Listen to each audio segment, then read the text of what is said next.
Hi, I'm Mike Lee, the Director of the MBA Programme at the University of Auckland Business School. Today we'll explore what you'll learn in the MBA Programme, career opportunities, and hear from a current student and a recent graduate. Would you guys mind introducing yourselves? Sure, Mike. Hello everyone, my name is Sabrina. I work for Fish and Paykel Appliances as MPI Launch Manager. I'm the current student of M7 cohort. Thanks, Sabrina. I'm a delivery lead, and my name's Yashin. I work for Westpac, New Zealand. I'm a recent graduate as well. So, what attracted you to our MBA, Sabrina? That's a very hard question, Mike. Well, it's not, I'm just joking. So, first of all, MBA is something on my list since in my, early 20s. So, it's something I need to do for my life. Second, after working for about 10-15 years, I definitely feel like the continual improvement and the growth of my mindset is the key for keep growing of my career. And the third, Auckland University, second to none, is my choice. Great, thanks for sharing, Sabrina. How about you, Yash? Thanks, Sabrina. Yeah, that's very similar to Sabrina's thoughts as well. So as part of my career development, the MBA was identified as a key piece for me to progress and move. The other second piece was the reputation that Auckland University had, so it was second to none. And that really was a driving force for me to be part of the MBA there. Cool, thanks. Could you tell us about the top skill you learned in our MBA program and how you've applied it so far? Yeah, sure. So the top skill I've learned from the MBA program is resilience. So I realized that's a skill I can use both in work and life. At work, it's not just about work. Sometimes politics, if you get up to a certain level of your career.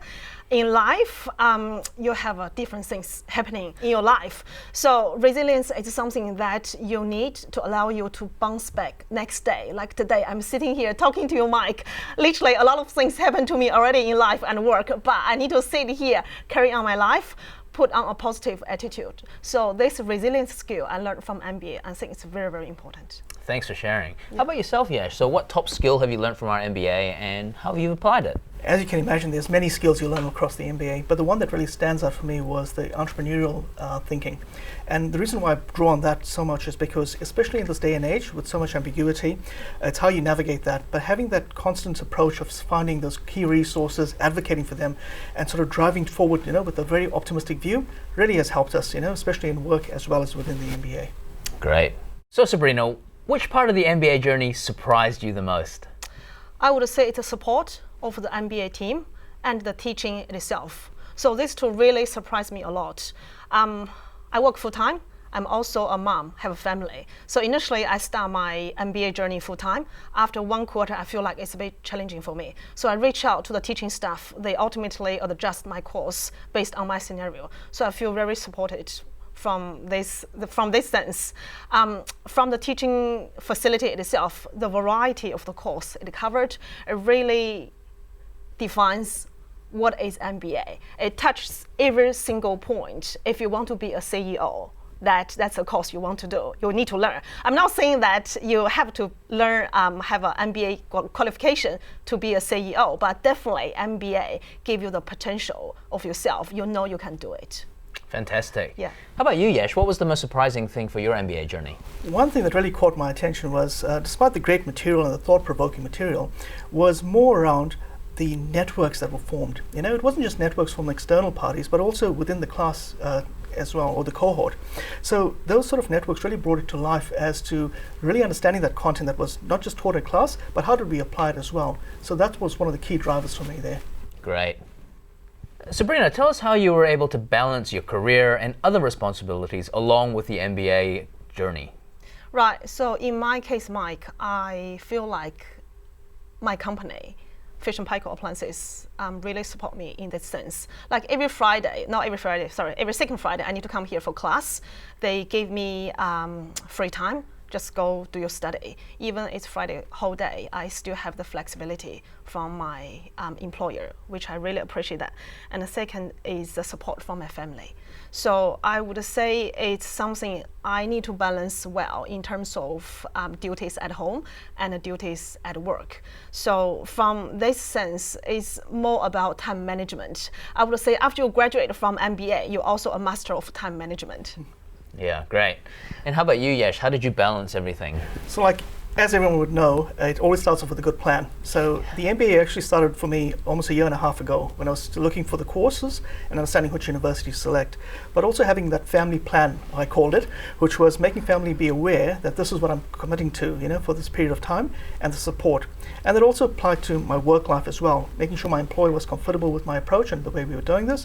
And last but not least, reaching out to the University of Auckland staff and making sure we were supported along the way. So those three facets really brought it to life for me as well. Great. So tell us, Sabrina, how did the MBA enhance your career? Right, so I started my new job 3 months ago at Fish and Paykel Appliances. I wouldn't say it's all through MBA, but it's definitely related. So that was beginning of this year, we were doing a group project. So one of the students in our group, he works for Fish and Paykel Appliances, and the organization we're gonna study on is Fish and Paykel Appliances. So one day I was just browsing on their website looking for some information. Then I got to the career web page. I realized, oh, that sounds like me. And I applied. I gone through 3 interviews and then got the job. So the student was not involved at all in our group. He didn't even know until I almost got my offer. I was like, hey, blah, blah, blah. I've got my offer. We're gonna work together. So it is through the group project, but I would say I probably wouldn't look at Fish and Paykel Appliances website because I wasn't intentionally looking for anything, but somehow I bumped into this opportunity through our group work. Then I look into this website. So it definitely helped me to change my career, change my industry, and step up of what I do. Yeah, fantastic. So it's really helpful. Yeah, congratulations. Really Thank you, Mike. And I guess it's about exposing you to a lot of different things Correct. You wouldn't normally be exposed to Exactly. in your day-to-day life. Exactly. Those opportunities, the doors opened, I wouldn't imagine through this course if I didn't take this course. Yeah. Yeah. How about you, Yash? How's the MBA helped with your career so far? So what was really promising was through that ambition and drive I've expressed at work, my leaders actually saw that. They had a chance through my learnings from the MBA to validate those and give me greater roles and greater responsibilities. So what that's meant for me is navigating different roles, but also applying my learnings, and it's given me a better exposure to the financial services industry, which would then in turn will sort of support, future growth and future learning opportunities for the organization and myself. Yeah. So I guess having gone through an MBA, you pick up these things and you're just kind of sort of hungry to use them. And when you do use them at work, it gets you noticed, right? Yeah, spot on. And one big call for me was it's not just applying the tools that you learn or the tricks, it's how you apply it, and how you actually put them or integrate them that actually creates benefit for the organization and your customers in the end. Yeah, great. So Sabrina, could you tell us what advice you might have for people thinking about doing an MBA? Okay, Mike. My advice is don't just think, okay? Do it. You're gonna do it. I've heard a lot of people saying to me that, yeah, I wanted to do an MBA, but then there's always a but. I mean, what is but? Stands for time, commitment, money. I mean, I'm a mother. I work full time. I have a family. I make my commitment to do my MBA. Give me a reason you can't do it. And a bit on top of that, I actually did my bridging course before I start my MBA journey. So it's definitely a commitment of doing that. But the thing is, you're gonna do something in your life, right? Don't let other things hold you back. Time, commitment, it's something you can manage. It's like the water in the sponge. You keep squeezing, you will have a time. That's what I did to myself. I know it's very harsh. Different personality maybe, but that's what I want. I need to achieve that. So if you're thinking of doing an MBA, don't just think. Talk to your family, get their support. Talk to your employer, get their support. Then just do it. Otherwise, when you turn 70, you will still thinking, oh, I wanted to do an MBA, it just never happened. So my advice is believe in yourself. Just do it. Don't just think. Just do. Just go. Go for it. That's my advice, Mike. Fantastic. It's a bit extreme. Yeah, no, that's great. And congratulations on you Thank doing you. it. And so, Thank you. yeah, that's fantastic. How about you, Yash? What advice do you have for people thinking about doing an MBA? Well, that's a tough one. So when I reflected, or if I were to reflect on it, the key point is no MBA is created equally, right? So first of all, being very clear and concise on where you want to go to, and the University of Auckland ticked all the boxes for me. So remember, what you pay is what you get, kind of thing. But the important aspect is the MBA journey for me, I started off was more for career development. But when I step back and look at it really, it's been a transformation journey, a very transformative journey, I would say.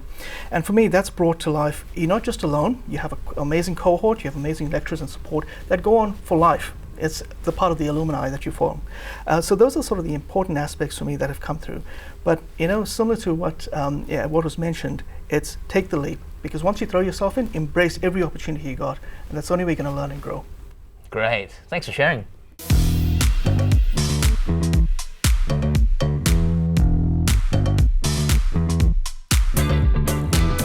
Even if you don't have a degree or a good enough GPE in a previous degree to enter directly, there are several options. The first is a postgraduate certificate in business. This is 2 courses over 2 quarters, so that's 4 courses in total.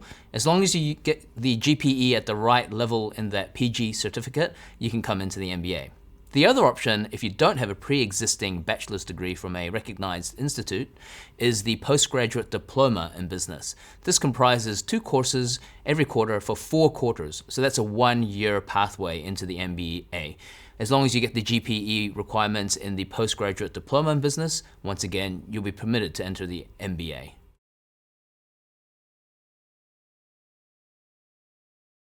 In terms of financial support, we encourage students to discuss their plans with their employer.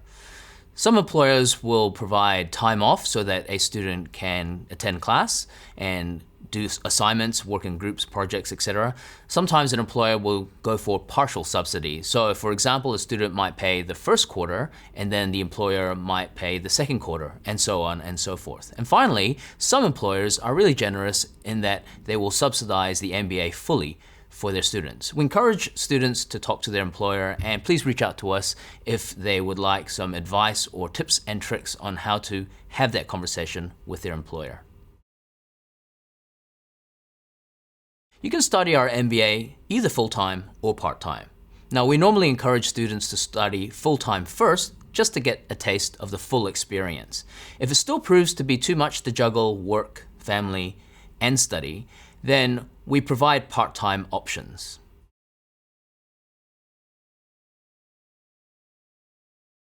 The University of Auckland is excited to launch in 2024 a remote-first MBA. This means increased accessibility nationwide, better sustainability in terms of time saved, fuel saved, and money saved by not having to commute into town. And finally, flexible learning through our remote-first MBA. This means studying at your own pace in your own time, but still maintaining an interactive online lecture environment. Thank you, Sabrina and Yash, for sharing your journey with us. And thank you guys for joining us and learning about the MBA at the University of Auckland. If you have any questions, feel free to reach out or learn more at the University of Auckland website.